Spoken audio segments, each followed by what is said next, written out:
శ్రీ మహాగణాధిపతయే నమః. శ్రీ గురుభ్యో నమః. శ్రీ మహాసరస్వత్యై నమః. మార్కండేయ పురాణంలో ఉన్న ఆదిత్య స్తవం. ఈ స్తవాన్ని ప్రతి సప్తమి నాడు పారాయణ చేసిన వాళ్ళు ఆరోగ్యాన్ని పొందుతారు. ఏకధాటిగా విడిచిపెట్టకుండా 40 రోజులు ఈ స్తోత్రాన్ని విన్నా పారాయణ చేసిన శారీరక రోగాలు మానసిక రోగాలు రెండూ తొలగిపోతాయి. ఈ మధ్యకాలంలో చాలామందికి తెల్లమచ్చల వంటి భయంకర రోగాలు వస్తున్నాయి.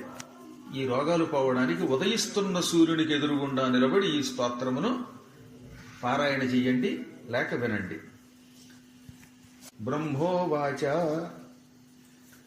నమస్యేయన్మయం సర్వమేతత్సర్వమయశ్చ యః విశ్వమూర్తి పరంజ్యోతి యత్తత్ ధ్యాయంతి యోగినః యరుణ్మయో యో యదుషాం నిధానం సామ్నాంచ యో యో నిరచింత్య శక్తి త్రయీమయః స్థూలతయార్థమాత్రా పరస్వరూపో గుణపారయోగ్యః త్వాం సర్వహేతుం పరమంచ వేద్యం ఆద్యం పరం జ్యోతిరవేద్యరూపం స్థూలంచ దేవాత్మతయా నమస్తే భాస్వంతమాద్యం పరమం పరేభ్యః సృష్టిం కరోమి యదహం తవ శక్తిరాద్యా తత్ప్రేరితో జలమహీధవళాగ్నిరూపాం తద్దేవతాదివిషయాం ప్రణవాద్యశేషాం నాత్మేచ్ఛయా స్థితిలయావపి తద్వదేవ.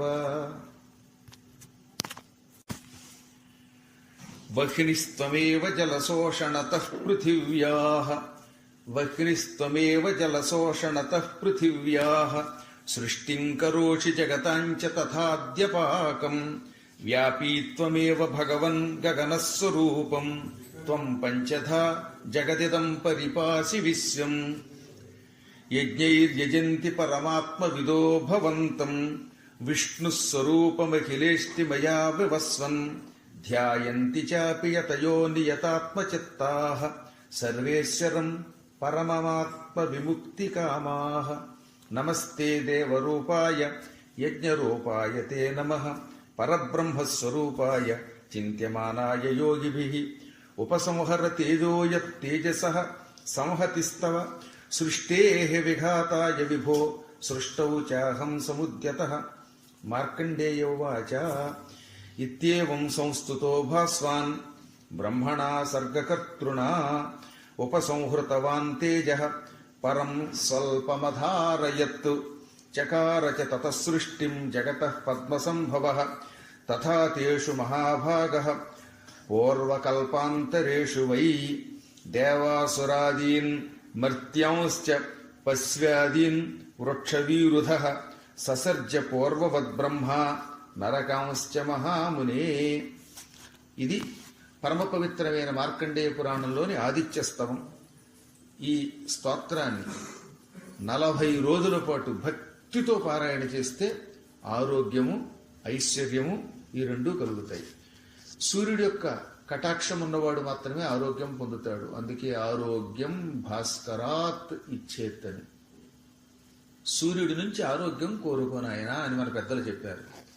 ఇంచుమించుగా కలియుగ మానవులంతా ఏదో ఒక సమయంలో అనారోగ్యం పాలవుతున్నారు.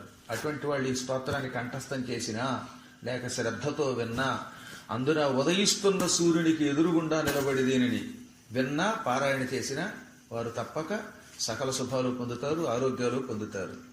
ఈ స్తోత్రాన్ని 10 మందికి వినిపించడం ఇంకా ఎక్కువ పుణ్యంట. తాము చదవడం కంటే ఇతరులకు వినిపిస్తే ఇంకా ఎక్కువ శక్తి వస్తుంది. కాబట్టి వీలున్నంత వరకు శ్రద్ధ భక్తి ఈ రెండూ కలిగిన వారికి వినిపించండి, తరించండి.